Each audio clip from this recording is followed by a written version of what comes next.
One of the essential elements on a firewall when it makes its decisions about forwarding or dropping traffic is the consideration, do I even know how to route or forward this based on its destination IP address? That's a really important aspect, not only on the firewall, but also on the clients and other network devices as traffic is forwarded through the network. So before we jump into our discussion of network address translation, I'd like to talk with you about IP forwarding and routing functionality on the firewall and the surrounding network itself.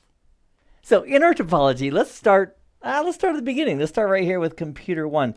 If computer 1 is trying to reach something way out here on the internet, it's going to have to forward that packet to its default gateway. Now in this topology, the default gateway for computer 1 is very likely going to be the firewall, the FTD's interface here at 10.1.0.7. So the very first aspect regarding forwarding IP packets is that the individual computers themselves need to know how to forward it initially. Now, computers can be configured in a few different ways as far as their IP addresses. They can be statically configured and then statically configured to use the default gateway of 10.1.0.7 in this topology, or better yet, and more likely, we're going to use DHCP, the Dynamic Host Configuration Protocol, that dynamically allows the assignment of an IP address to this computer. Also options, including things like, hey, use this DNS server and use this default gateway to go ahead and reach networks that you're not directly connected to.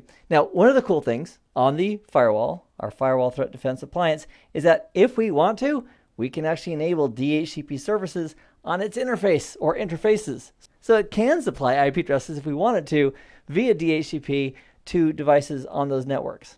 Now, once our clients have a default gateway and a packet ends up at the door of the firewall also needs to have routing information. Now, there's a couple of ways a firewall, including this FTD, can learn how to reach networks.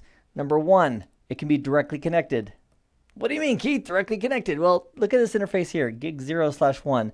It is directly connected and configured on the 10.1.0 network. And as a result, this firewall says, hey, I know how to reach that network. I live there. So any directly connected networks, this one here, going up to the DMZ, every interface that has a layer 3 IP address, it's going to know how to reach that respective network.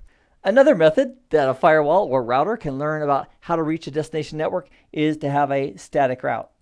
And the most common static route that's being used these days is a default route. It's the route to 0000, where we tell the firewall, hey, listen, if you don't have a better route in your routing table, go ahead and use the default route, and then we point at the next hop of that default route.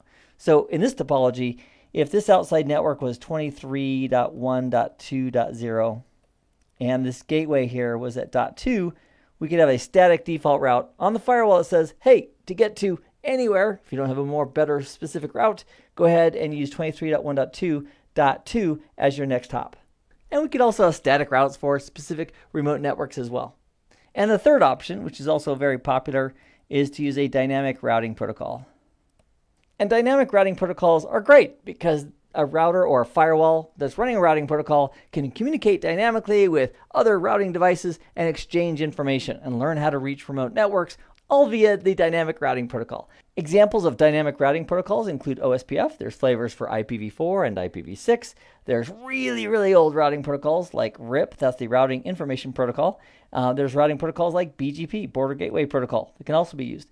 So the cool thing is that the FTD Appliance's firewall supports those routing protocols, so you can plug them in to your network. It can dynamically learn routing information, so you don't have to have everything done via static routes.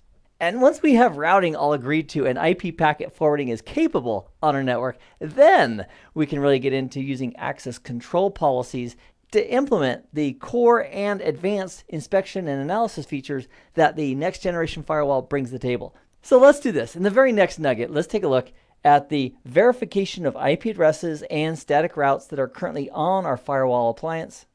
Also, for the benefit of this client in my lab environment, we'll walk through the enabling of DHCP services on this interface, this inside interface, for the benefit of that client. So we'll take care of those details in the very next video. So I'll see you then. Meanwhile, I hope this has been informative for you, and I'd like to thank you for viewing.